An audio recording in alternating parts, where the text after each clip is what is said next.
Hello student, welcome to study and blog with Rashmi. और चलिए continue करते हैं अपनी क्लास। तो अभी जो मैंने लास्ट जो क्लास ली थी आपकी वो थी सेकंड चैप्टर मैंने पढ़ाया था इकोनॉमिक्स में, उत्पादन संभावना वक्र एवं अवसर लागत। तो इसमें कुछ टॉपिक जो थे वो मैंने क्लियर करवा दिए थे, जैसे उत्पादन संभावना वक्र की धारणा या उत्पादन संभावना वक्र किसे कहते हैं, उत्पादन संभावना वक्र की परिभाषा डेफिनेशन भी मैंने आपको बता दी थी, और इसकी एक हमने सारणी भी बनवाई थी, उत्पादन संभावना सारणी। आशा करती हूँ कि आप सब लोगों ने अपने रजिस्टर में वो सारणी बना ली होगी। अगर वो सारणी बना ली है तो बस वहीं से हम कंटिन्यू करते हैं। आप रजिस्टर खोल के देख लीजिए आपकी जो सारणी बनी हुई है। तो इसमें मैंने उत्पादन की संभावनाएं बताई थी कि उत्पादन किस किस तरह से हो सकता है। पहली संभावना ये थी कि संपूर्ण जो उत्पत्ति के जो संपूर्ण साधन हैं उन्हें आप केवल गेहूं के उत्पादन में लगा सकते हैं, मशीनों पर बिल्कुल नहीं लगेगा। दूसरी संभावना ये थी कि संपूर्ण उत्पत्ति के साधनों को आप मशीनों के उत्पादन में लगा सकते हैं, तब गेहूं पर एक भी उत्पत्ति का साधन नहीं लगेगा, यानी कि गेहूं का उत्पादन नहीं होगा। तीसरी संभावना ये होगी कि कुछ उत्पत्ति के साधन हम मशीनों के उत्पादन में लगा दें और कुछ उत्पत्ति के साधन हम गेहूं के उत्पादन में लगा दें। तो तीन संभावना यहाँ बनती थी कि आप इस तरह से काम कर सकते हैं। तो जो सारणी आपने बनाई थी, मेरे बुक में आपने देखा होगा सारणी, उसमें उत्पादन संभावना सारणी में 3 कॉलम बने हुए थे। पहली थी संभावना, और दूसरा गेहूं, तीसरा था आपका मशीनें। तो जो जिसमें संभावना था वहाँ पर पहली, दूसरी, तीसरी, चौथी, पाँचवीं, छठवीं यानी कि ABCDEF 6 इकाइयाँ वहाँ पर प्रदर्शित की गई थी। गेहूं के में था 0 1 2 3 4 5 5, उसमें 0 को मिलाकर के 6 उसमें भी अंक दिए गए थे। मशीनों में भी 6 अंक दिए गए थे, 30, 28, 24, 18, 10 और 0। तो आप देख लीजिए, और मैंने चित्र भी आपको बताया था कि चित्र बना लेना आप। चित्र इसमें एक छोटा सा डायग्राम है, वो भी आपको बनाना है। इसमें जो हमने सारणी बनाई है उससे हम ये स्पष्ट कर सकते हैं कि अर्थव्यवस्था में अधिक से अधिक 5 लाख इकाइयाँ गेहूं की और 0 इकाइयाँ मशीन की उत्पादित हो सकती हैं। अगर हम अधिक से अधिक इकाइयाँ गेहूं की उत्पादित करें तो 5 लाख इकाइयाँ उत्पादित कर सकते हैं, लेकिन उस समय मशीनों का जो उत्पादन होगा वो 0 होगा। जबकि 30,000 इकाइयाँ अगर हम मशीन की उगाएंगे तो वहाँ पर गेहूं का उत्पादन होगा वो 0 हो जाएगा। यानी कि अगर हम गेहूं उगाना चाहते हैं तो 5 लाख इकाइयाँ उगा सकते हैं, लेकिन वहाँ पर मशीनों की कॉस्ट 0 होगी और मशीनों का उत्पादन 0 होगा। अगर हम मशीनों का उत्पादन करना चाहते हैं तो 30,000 इकाइयाँ मशीनों के उत्पादन में होंगी, और लेकिन वहाँ पर 30,000 इकाइयाँ मशीन की, लेकिन गेहूं का उत्पादन वहाँ पर 0 होगा। तो पहली संभावना तो हमारी ये हो जाएगी। दूसरी संभावना ये होगी कि हम कुछ इकाइयाँ गेहूं की उत्पादन करें और कुछ इकाइयाँ मशीनों की उत्पादन करें। तो ये होता है विभिन्न मात्रा में गेहूं और मशीन दोनों वस्तुओं का उत्पादन होता है। ये ऐसी 4 संभावनाएं हैं। यह क्रम इस प्रकार है, जैसे कि आप सारणी में देखते जाइएगा। 1 लाख इकाई गेहूं और 28,000 इकाई मशीनें, 2 लाख इकाई गेहूं और 24,000 मशीनें, 3 लाख इकाई गेहूं तो 18,000 इकाई मशीनें, और 4 लाख इकाई गेहूं तो 10,000 इकाई मशीनें। समझ में आ गया होगा। अगर हम मशीनों और गेहूं दोनों की इकाइयों का उत्पादन करना चाहते हैं तो हमें उनमें डिवाइडेशन करना होगा, जिससे कि दोनों में ही हमें परस्पर संतुष्टि प्राप्त हो जाए। तो समझ में आ गया आपको। इसमें 6 पॉइंट थे। या तो आप गेहूं में ही सारे उत्पत्ति के साधन लगा देते हैं, मशीनों का उत्पादन 0 होगा, या फिर मशीनों का उत्पादन अगर आप करना चाहते हैं तो वहाँ पर गेहूं का उत्पादन 0 होगा। या इसके अलावा भी 4 संभावनाएं हैं जो मैंने आपको सारणी के माध्यम से समझा दी हैं। चित्र भी बना हुआ है, आप ये डायग्राम भी बना लीजिएगा तो आपको क्लियर हो जाएगा। इसमें जो उत्पादन संभावना वक्र जो बना हुआ है ABCDEF, तो ये विभिन्न संयोगों को दिखाता है। क्या तो आप A पॉइंट को दिखा सकते हैं, B पॉइंट भी बता सकते हैं, C दिखा सकते हैं, D दिखा सकते हैं या E दिखा सकते हैं। 6 जो पॉइंट दिए गए हैं, 6 पॉइंट पर अलग अलग उत्पादन संभावनाएं दिखाई गई हैं। आप अपने अकॉर्डिंग, अपने उत्पत्ति के साधनों के अकॉर्डिंग, अपनी लागत के अकॉर्डिंग उन उत्पादन संभावनाओं को समझ सकते हैं और वस्तुओं का उत्पादन कर सकते हैं। इतना तो आप लोगों ने नोट कर लिया होगा। तो चलिए, इतना समझ में आ गया होगा आप लोगों को और आपने नोट भी कर लिया होगा। तो अब हम थोड़ा सा डायग्राम को समझ लेते हैं। यहाँ पर एक बिंदु A बना हुआ है, वहाँ वो क्या है, बिंदु ए हमारी प्रथम संभावनाओं को प्रकट करता है, जिसमें केवल मशीनों का उत्पादन दिखाया गया है, लेकिन बिंदु एफ हमारी दूसरी संभावनाओं को व्यक्त करता है, जिसमें केवल गेहूं का उत्पादन दिखाया गया है। समझ में आ रहा है? इन दोनों के बीच में, ए और एफ के बीच में B C D E 4 point और हैं जो हमारे उत्पादन की अन्य संभावनाओं को दर्शाते हैं। ये हमारे जो उत्पादन की अन्य संभावनाओं को दर्शाते हैं, यानी कि अगर हम दोनों इकाइयों का उत्पादन करना चाहते हैं तो हमें कुछ इकाइयाँ गेहूं की और कुछ इकाइयाँ मशीनों की उत्पादित करनी होंगी। वो मैंने अभी आपको समझाया था। अब क्या है, अब क्या देखना है हमें? बिंदु ए से, ठीक है, एफ तक, बिंदु ए से एफ तक बहुत सारे पॉइंट आए हैं, बी सी डी ई। तो इन सभी को जोड़कर एक बिंदु ए बी सी डी ई तथा एफ को एक वक्र की सहायता से जोड़ने पर अर्थव्यवस्था का उत्पादन संभावना वक्र प्राप्त होता है, और इसे ही हम उत्पादन संभावना सीमा भी कहते हैं। यानी कि ये हमारी लिमिटेशन है। यहाँ से अतिरिक्त हम किसी भी वस्तु का उत्पादन नहीं कर सकते। तो समझ में आ गया? आपको सारणी भी समझ में आ गई होगी और आपको चित्र भी समझ में आ गया होगा। तो ये दोनों आप अच्छे से बना लीजिएगा अपनी रजिस्टर पर, तो आपको बहुत अच्छे से और समझ में आ जाएगा। चलिए अगला पॉइंट इसमें हम लिखते हैं उत्पादन संभावना वक्र की मान्यताएं। डाल लीजिए जल्दी से हेडिंग, उत्पादन संभावना वक्र की मान्यताएं या दशाएं भी इनको बोलते हैं, सीमाएं भी बोलते हैं।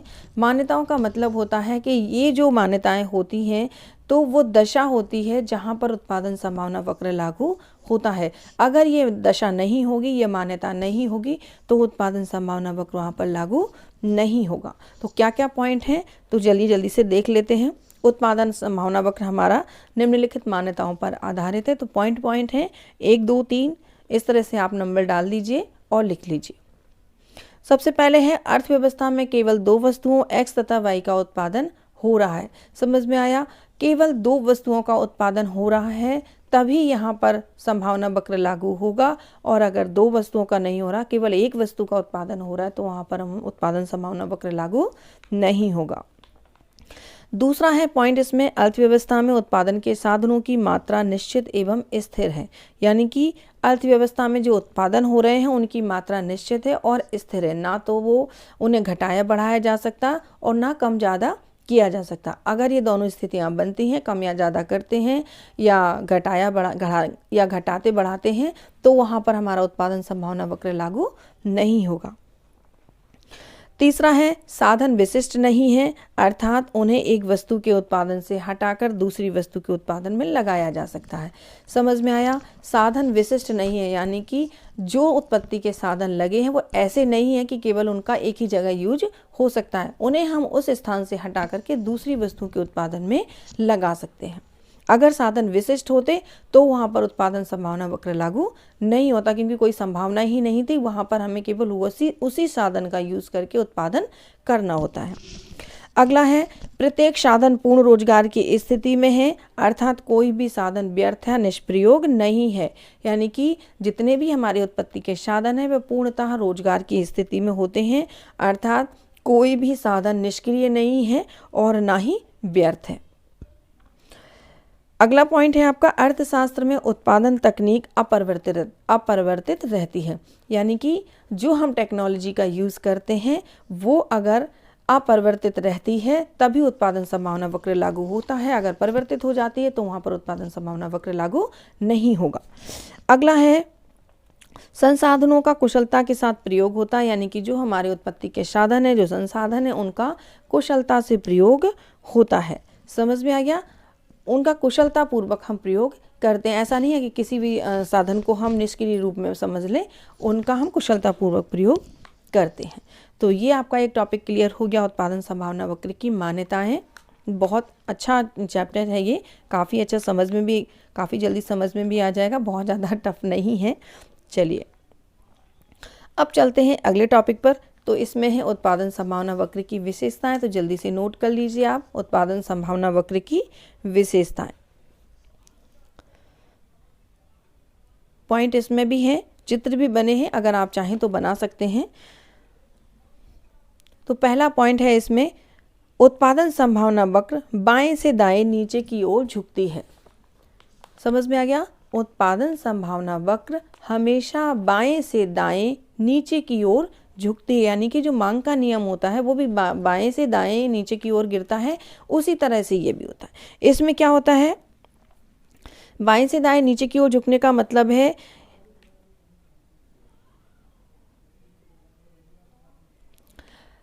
यानी कि समाज को यदि दूसरी वस्तु की अतिरिक्त मात्रा चाहिए तो उसे दूसरी वस्तु के उत्पादन की कुछ इकाइयों का त्याग करना होगा। अगर मान लीजिए कि अगर मान लीजिए समाज में हमें एक वस्तु के उत्पादन को बढ़ाना है तो हमें दूसरी वस्तु के उत्पादन को घटाना होगा। और जब इस तरह से प्रक्रिया होती है तो हमेशा ही जो मांग वक्र होता है वो बाएं से दाएं नीचे की ओर गिरता हुआ होता है, क्योंकि इनमें दोनों में विपरीत संबंध हो गया। समझ में आया, विपरीत संबंध में हो गया, क्योंकि एक की मात्रा को हम बढ़ा रहे हैं तो दूसरी वस्तु की मात्रा को घटाया जा रहा है। विपरीत संबंध जहाँ पर होता है वहाँ पर मांग वक्र जो हमारा होता है वो बाएं से दाएं नीचे की ओर गिरता हुआ होता है, यानी कि उनका ऋणात्मक संबंध होता है। ये हो गई आपकी पहली विशेषता। दूसरी विशेषता है इसकी सामान्यता उत्पादन संभावना वक्र मूल बिंदु के प्रति नतोदर होता है। जल्दी से नोट कर लीजिए, सामान्यता उत्पादन संभावना वक्र मूल बिंदु के प्रति नतोदर होता है। नतोदर का मतलब होता है झुकना, नीचे की ओर झुकना, यानी कि मूल बिंदु जो हमारा होता है उसके साइड में ये झुकता हुआ सा होता है। तो ये भी क्यों होता है ये भी समझ लीजिए कि इसका अभिप्राय होता है कि जब हम किसी एक वस्तु, यानी कि एक एक्स वस्तु होती है एक वाई वस्तु होती है, हमेशा ही जब भी हम कोई भी फिगर बनाते हैं दो वस्तुओं को लेते हैं तो एक एक्स वस्तु हो गई या एक वाई वस्तु हो गई, यानी कि ए वस्तु भी कर सकते हैं बी वस्तु भी करते हैं, वो आपके अकॉर्डिंग होता है कि आपको कौन सा लेटर अच्छे से समझ में आ रहा है। तो एक्स वस्तु का उत्पादन अगर हम बढ़ाना चाहते हैं तो हमें दूसरी वस्तु यानी कि वाई वस्तु के उत्पादन का त्याग करना पड़ेगा। तो इसीलिए कहा गया है कि मूल बिंदु के प्रति नतोदर होता है, यानी कि एक्स वस्तु की अगर हम अतिरिक्त इकाइयों का प्रयोग करना चाहते हैं, उत्पादन करना चाहते हैं, तो हमें वाई वस्तु की उत्पादन की इकाइयों को कम करना पड़ेगा या उनका त्याग करना पड़ेगा। समझ में आ गया। चलिए, ये हमारा पॉइंट क्लियर हो गया है आपका। विशेषताएं भी क्लियर हो गई हैं, बाएं से दाएं नीचे की ओर झुकती हैं। दूसरी है आपकी सामान्यता उत्पादन संभावना वक्र मूल बिंदु के प्रति नतोदर होता है। चलिए, अब देखिए एक और छोटा सा टॉपिक इसमें है, उत्पादन संभावना वक्र का खिसकना। ठीक है, उत्पादन संभावना वक्र अपनी जगह से कैसे खिसकता है। तो इसमें दो पॉइंट हैं, साधनों में परिवर्तन। जब साधनों में परिवर्तन होता है, यानी कि जो उत्पत्ति के साधन होते हैं उनमें जब परिवर्तन होता है तो हमारा उत्पादन संभावना वक्र आगे की ओर खिसक जाता है। आगे की ओर कब खिसकेगा, पहला तो साधनों में वृद्धि होगी तो वो आगे की ओर खिसक जाएगा, और अगर साधनों में कमी होगी तो वो अंदर की ओर खिसक जाएगा। समझ में आ गया। अगर साधनों में वृद्धि होती है तो उत्पादन संभावना वक्र दाईं ओर खिसक जाता है, और अगर उत्पत्ति के साधनों में कमी होती है तो उत्पादन संभावना वक्र बाईं ओर अंदर की तरफ खिसक जाता है। अगला और इसमें है, एक और है, एक तो हो गया हमारा साधनों में परिवर्तन, दूसरा है आपका तकनीकी में परिवर्तन, यानी कि टेक्नोलॉजी में परिवर्तन, चेंज इन टेक्नोलॉजी। तकनीकी में परिवर्तन से क्या अभिप्राय है, तकनीकी के परिवर्तन से क्या अभिप्राय है, जैसे कि वस्तु एक्स के उत्पादन के लिए दो वस्तुओं का प्रयोग हो रहा है, एक्स वस्तु और वाई वस्तु। वस्तु एक्स के उत्पादन के लिए कुशल तकनीकी का प्रयोग अगर हमने कर दिया, यानी कि अच्छी टेक्नोलॉजी उसमें लगा दी, तो एक्स वस्तु की अधिक मात्रा का उत्पादन किया जा सकता है।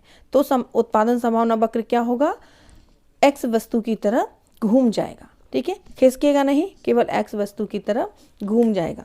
इसी तरह अगर हम वाई वस्तु के उत्पादन में तकनीकी का प्रयोग कर देंगे अच्छी तरह से, तो फिर वाई वस्तु के लिए उत्पादन संभावना वक्र वाई वस्तु की तरफ घूम जाएगा। इसमें तकनीकी के परिवर्तन में घूमता है, खिसकता नहीं है। साधनों के परिवर्तन जब होते हैं तो उसमें जो उत्पादन संभावना वक्र होता है वो खिसक जाता है, दाईं ओर खिसक जाता है या बाईं ओर खिसक जाता है। समझ में आ गया। अगर ये अच्छे से चैप्टर समझ में आ गया हो तो मुझे कमेंट बॉक्स में बता दीजिएगा, और अगर नहीं आया हो तो फिर मैं इसे दोबारा से आपको पढ़ा दूंगी। चलिए, एक इसमें एक और टॉपिक है, ये कुछ टॉपिक इसमें नए जोड़े गए हैं। ये चैप्टर तो पुराना है, इसमें कुछ टॉपिक हैं वो नए जोड़े गए हैं। जैसे उत्पादन संभावना वक्र द्वारा केंद्रीय समस्याओं का विश्लेषण, तो इसमें ये टॉपिक एक नया आया है कि केंद्रीय समस्याओं का विश्लेषण उत्पादन संभावना वक्र के द्वारा किस तरह से होता है। तो चलिए इसको भी देख लेते हैं। प्रोफेसर सैमुएल्सन ने अपनी प्रसिद्ध पुस्तक इकोनॉमिक्स में किसी अर्थव्यवस्था की आधारभूत समस्याओं का विश्लेषण उत्पादन संभावना वक्र की सहायता से किया है। किसने किया है? प्रोफेसर सैमुएल्सन ने। इन्होंने अपनी पुस्तक लिखी थी इकोनॉमिक्स, उसमें अर्थव्यवस्था की जो आधारभूत समस्याएं थी उनका विश्लेषण उत्पादन संभावना वक्र के द्वारा किया है। ठीक है, तो सबसे पहला इन्होंने पॉइंट दिया है संसाधनों का आवंटन। समझ में आ गया? सबसे पहला पॉइंट है इसमें संसाधनों का आवंटन। इसमें है, अभी मैं आपको ये बुक से आप लिख लीजिएगा, जो जो आपको समझ में ना आए वो इस बुक से आप लिख लीजिएगा, तो लिखने से क्लियर भी हो जाता है और नोट्स भी कंप्लीट होते जाते हैं। सबसे पहला है संसाधनों का आवंटन। तो पहला इस संसाधनों के आवंटन में पहला पॉइंट है एक करके क्या उत्पादन किया जाए और कितनी मात्रा में किया जाए। सबसे पहले हम ये देखेंगे कि क्या उत्पादन किया जाए और कितनी मात्रा में किया जाए। ठीक है, इसमें जो हमने अभी उत्पादन की संभावनाएं दिखाई थी उसी के तरीके से इसमें समझाया गया है कि जैसे कि गेहूं व मशीन की 6 विभिन्न संभावनाएं हैं, ABCDEF, मैंने अभी आपको बताया था। तो हम किसका चुनाव करें?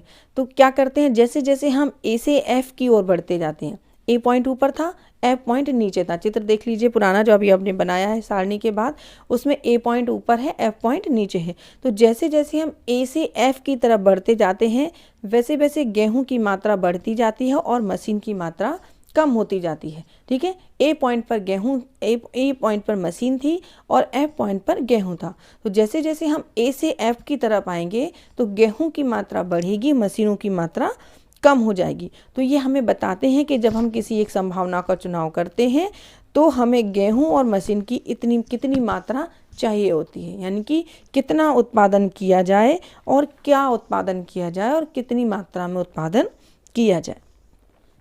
दूसरा पॉइंट है इसमें उत्पादन कैसे किया जाए। तो कैसे किया जाए का मतलब हो जाएगा तकनीकी का, कि कौन सी तकनीक का हम यूज़ करें कि हमारा जो उत्पादन है वो अच्छी तरह से हो जाए। समझ में आ गया कि हमारे पास जो उत्पत्ति के साधन है, श्रम है, पूंजी है, भूमि है और उत्पादन के दूसरे साधनों का अगर हम अच्छी तरह से उपयोग नहीं कर पा रहे हैं तो किस तरह से, कौन सी ऐसी टेक्नोलॉजी यूज़ करें कि जिसमें हमारे उत्पत्ति के सभी साधनों का हम कुशलतापूर्वक यूज कर सकें, यानी कि उत्पादन कैसे करें।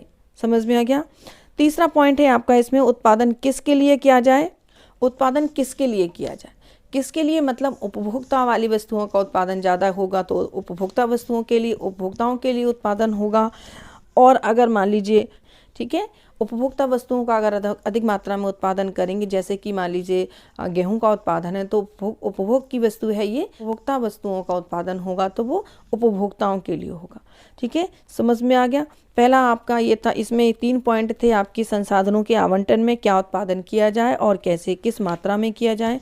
दूसरा था आपका उत्पादन कैसे किया जाए। तीसरा था उत्पादन किसके लिए किया जाए।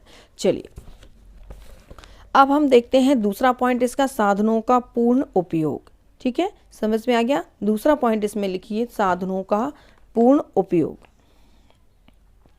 साधनों के पूर्ण उपयोग से मतलब होता है हर अर्थव्यवस्था का एक बहुत ही इम्पॉर्टेंट काम होता है, एक बहुत ही इम्पॉर्टेंट कार्य होता है कि वो देखे कि हमारे जो उत्पत्ति के साधन हैं वो बेकार ना हो, व्यर्थ ना हो, हर उत्पत्ति के साधन का पूरी तरह से प्रयोग किया जा रहा हो। ठीक है, हर संसाधन का पूर्ण रूप से उपयोग किया जा रहा हो।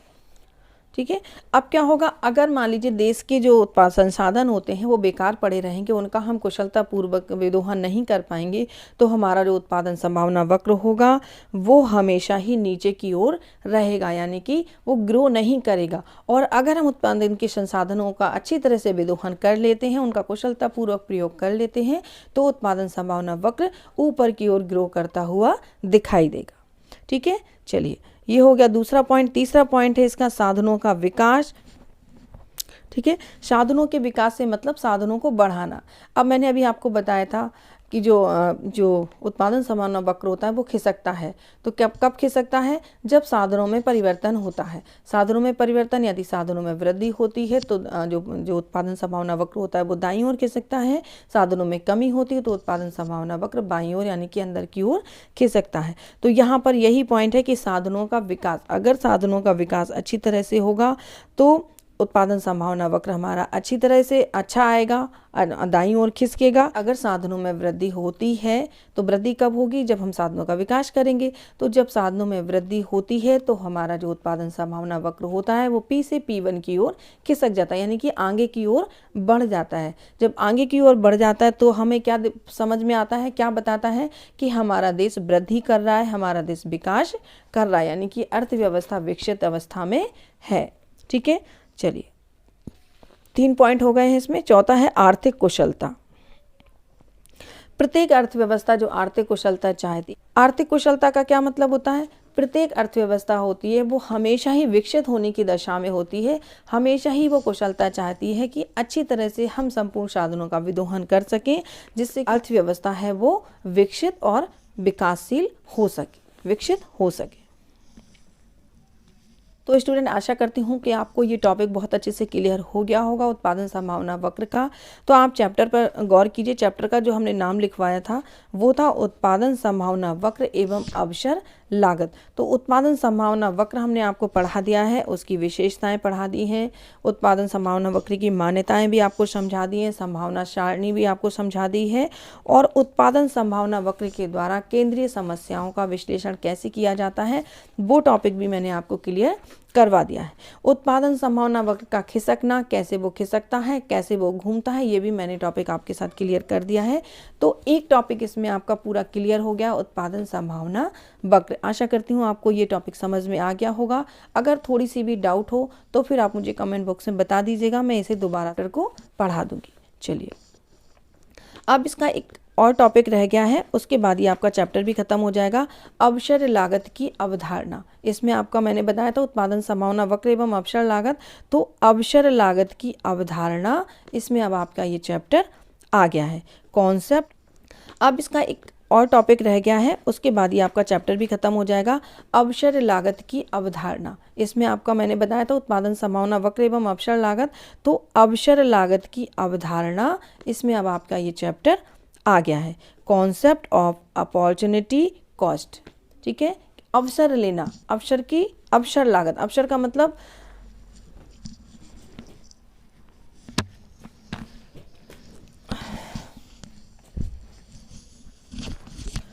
अवसर लागत की अवधारणा। तो चलिए अवसर लागत की अवधारणा पढ़ाते हैं अभी हम आपको। अवसर लागत की अवधारणा, तो अवसर लागत का मतलब क्या होता है, चलिए समझाते हैं। देखिए, हमने आपको अभी जब से चैप्टर शुरू किए हैं तब से मैंने आपको बताया है कि साधन हमारे जो उत्पत्ति के होते हैं वो सीमित होते हैं, आवश्यकताएं असीमित होती हैं। हम जब अपने सभी उत्पत्ति के साधनों का एक वस्तु में प्रयोग करते हैं तो दूसरी वस्तु का हमें त्याग करना पड़ता है, दूसरी वस्तु की इकाइयों का त्याग करना पड़ता है। अब अगर हम किसी एक उद्देश्य के लिए अगर हम उन उत्पत्ति के साधनों का प्रयोग करते हैं तो दूसरे उद्देश्य में प्रयोग करने के लिए हमें उसका त्याग करना पड़ेगा। समझ में आ गया? क्या करना पड़ेगा? त्याग करना पड़ेगा। अवसर लागत से तात्पर्य है कि वह लागत जो किसी साधन को उसके वर्तमान कार्य में लगे रहने के लिए प्रेरित करती है, अवसर लागत कहलाती है। यानी कि वह लागत जो किसी साधन को उसके वर्तमान कार्य में लगे रहने के लिए प्रेरित करती है, अवसर लागत कहलाती। किसी चीज़ का अवसर उठाना, अवसर लागत का मतलब होता है किसी चीज़ का अवसर उठाना। यानी कि जैसे कि दो वस्तुएं हैं और दो वस्तुओं के उत्पादन में हम ये देख लेंगे कि किस वस्तु के उत्पादन में हमें ज़्यादा फायदा हो रहा है, तो हम क्या करेंगे, जिस वस्तु के उत्पादन में हमें ज़्यादा फायदा होगा हम उस वस्तु का उत्पादन करेंगे। ठीक है, अब देखिए, किसी एक वस्तु के उत्पादन की लागत अन्य वस्तु की वे मात्राएं हैं जिनका हमें त्याग करना पड़ रहा है। यानी कि एक वस्तु का उत्पादन हमने किया तो उसकी लागत अन्य वस्तु की वे मात्रा, अन्य वस्तु यानी कि वो दूसरी वस्तु की वो मात्राएं हैं जिनका हम अगर हम उनमें लगा देते उत्पत्ति के साधन दूसरी वस्तु के उत्पादन में तो उसकी वो मात्राएं बन जाती, लेकिन हमने दूसरी वस्तु के उत्पादन की जो मात्राएं हैं उनको कम कर दिया है, यानी कि उनका त्याग कर दिया है, तब हमने पहली वस्तु बनाई है। तो कह सकते हैं कि किसी एक वस्तु के उत्पादन की लागत अन्य वस्तु की वे मात्राएं हैं जिनका हमें त्याग करना पड़ रहा है। कि जैसे मान लीजिए कोई एक किसान है, वो 100 क्विंटल गेहूं का उत्पादन करता है, ठीक है, जो भी उत्पत्ति के वो साधन लगाता है उसमें वो 100 क्विंटल गेहूं का उत्पादन करता है, और उन्हीं उत्पत्ति के साधनों से अगर वो जौ का उत्पादन करता है तो वो 120 क्विंटल जौ पैदा करता है। समझ में आ गया? अगर जिन उत्पत्ति के साधनों में उसे 100 क्विंटल गेहूं का उत्पादन हो रहा है, उन्हीं साधनों में 120 क्विंटल जौ उत्पन्न कर सकता है, तो 100 क्विंटल गेहूं की अवसर लागत 120 क्विंटल जौ है। ठीक है, अवसर लागत उसकी कितनी है? 120 क्विंटल जौ। तो उस समय वो क्या करेगा? गेहूं का उत्पादन ना करके जौ का उत्पादन करेगा। अगर उसे गेहूं का उत्पादन ही करना होगा, अगर मान लीजिए उसे ज़रूरत है गेहूं की, तो वो 120 क्विंटल जौ की मात्रा को त्याग करेगा, तब वो 100 क्विंटल गेहूं का उत्पादन कर सकेगा। समझ में आ गया? इसी प्रकार एक और उदाहरण इसमें दिया गया है कि यदि एक बढ़ई एक दिन काम करता है तो एक मेज और 2 कुर्सियां बना सकता है। अगर ये कहा जाए कि एक मेज की अवसर लागत 2 कुर्सियां हैं जो एक मेज के बदले में तैयार की जा सकती है, यानी कि एक बढ़ई दिन में या तो एक मेज बना सकता है या फिर 2 कुर्सियां बना सकता है। ठीक है, तो अब एक मेज की अवसर लागत उसकी क्या हो गई? 2 कुर्सियां। तो या तो वो 2 कुर्सियां बनाएगा या फिर एक मेज। अब वो लागत के अकॉर्डिंग सोचेगा कि 2 कुर्सियां बनाने में उसे ज़्यादा फायदा है या एक मेज बनाने में ज़्यादा फायदा है। समझ में आ गया? अवसर का लाभ उठाना ही अवसर लागत कहलाता है। ठीक है, चलिए इसमें एक परिभाषा लिख लेते हैं बेनहम की। उन्होंने कहा है बेनहम ने कि किसी वस्तु की अवसर लागत वह दूसरा श्रेष्ठ विकल्प है जिसका उन्हीं साधनों से या उनके समान उतनी ही मौद्रिक लागत के साधनों के समूह से उसकी बजाय उत्पादन किया जा सकता है। ये बेनहम ने एक डेफिनेशन दी है, बहुत अच्छी। ये अवसर लागत का जो टॉपिक है इंपॉर्टेंट है, ये शॉर्ट क्वेश्चन में पूछ लिया जाता है, तो आप इसको नोट कर लीजिएगा, अच्छे से समझ लीजिएगा। और ये आपका ये चैप्टर भी खत्म हो गया है, उत्पादन संभावना वक्र एवं अवसर लागत। दो चैप्टर आपके कंप्लीट हो गए हैं। आप इन्हें नोट डाउन कर लीजिएगा रजिस्टर में, और जो भी डाउट हो वो आप मुझे कमेंट बॉक्स में बता दीजिएगा, तो मैं किसी दिन आप लोगों को वो समझा दूंगी।